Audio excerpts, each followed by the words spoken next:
Shalom, shalom à vous, peuple de Dieu, que le Seigneur bénisse abondamment. Aujourd'hui, je viens dans cette vidéo partager un songe que le Seigneur a donné à une bien-aimée sœur et qu'il a partagé avec moi.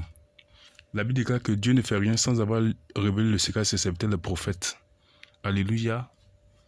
Et quand on va lire Job chapitre 33, verset 12 jusqu'au verset 16, il a dit ceci. Dieu cependant parle tantôt d'une manière, tantôt d'une autre. Dieu parle par des songes, par des visions nocturnes, quand les hommes sont livrés à un profond sommeil. Il est parle pour leur donner des avertissements. Gloire à Jésus-Christ.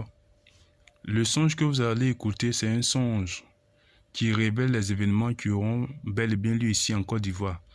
Alléluia. Gloire à Jésus-Christ. À vous d'écouter, analyser, interpréter et de discerner. Que le Seigneur bénisse abondamment. Écoutons ensemble le songe de la bien-aimée sœur. Shalom, shalom, homme de Dieu, j'espère que vous allez bien. Moi, je vais très bien par la grâce de Dieu. Je fais ce vocal-là pour encore pour vous expliquer un peu le songe que ma soeur a eu hier, la nuit d'hier à aujourd'hui. Dans le songe, elle disait que dans le songe, il y a eu guerre en Côte d'Ivoire. Elle dit que c'était terrible. Elle dit que ça faisait tellement peur. Elle dit que ça faisait trop peur. Elle dit dans le songe, les militaires, je ne sais pas comment je vais les appeler là. Ils étaient comme des dozos. On ne voyait pas leur visage. Et ils tuaient des gens. Il y avait le sang qui coulait. Il y avait le sang de partout. En tout cas, la mort. Lui, il a mouru. Il avait du sang. On dirait c'est n'importe qui. Et elle a dit que malgré que les gens étaient vivants, coupaient les têtes.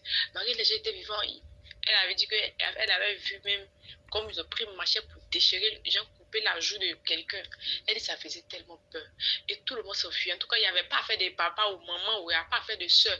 Tout le monde cherchait un abri. Tout le monde fuyait. Elle dit qu'on ne pouvait pas rester à Abidjan.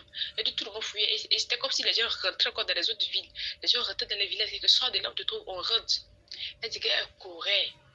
Elle courait. Elle est à la maison. Tout le monde était dispersé. Tout le monde, il n'y avait personne. Il n'y avait vraiment personne. Elle dit le sang que tu sors dans les rues, le sang. Il y a des gens qui étaient dans les voitures qui cherchaient à fuir. Je ne sais pas, comme sinon, genre, la voiture qu'ils ont utilisée, ça se garde, il y a panne en route. Les gens descendaient de leur voiture. Tout le monde commençait à courir. Les gens couraient de partout. Elle dit qu'elle avait même dans le son, il y avait un enfant. Ses parents l'ont laissé. L'enfant, c'est pas, il va partir. L'enfant a demandé à la suivre. Elle dit que non, elle ne veut pas. Il ne faut pas l'enfant la suivre. Elle a commencé à courir. Elle a couru. En tout cas, elle partait où le vent l'amenait, elle partait seulement. Maman dit que c'était terrible. Elle dit qu'elle avait peur. Elle dit que c'était trop terrible. En tout cas, si c'est ce qui va arriver, il ne faut pas, ça va arriver. Elle dit qu'il y avait trop de morts, trop de sang. Et elle a couru, elle a couru jusqu'à elle est rentrée dans la forêt, dans la brousse. En tout cas, elle partait seulement, elle s'en va seulement. Et dans ça, quand elle est sortie au Sénégal, elle s'est retrouvée au Sénégal. C'est de ça qu'elle s'est réveillée. En tout cas, voici le songe que le Seigneur a donné à ma soeur. Donc là, c'est un peu ça. Que le Seigneur vous bénisse, peuple de Dieu. Dans les années 1999, il y a eu des événements ici en Côte d'Ivoire. Beaucoup ont perdu la vie. L'année 2002, il y a eu la guerre en Côte d'Ivoire. Beaucoup ont perdu la vie.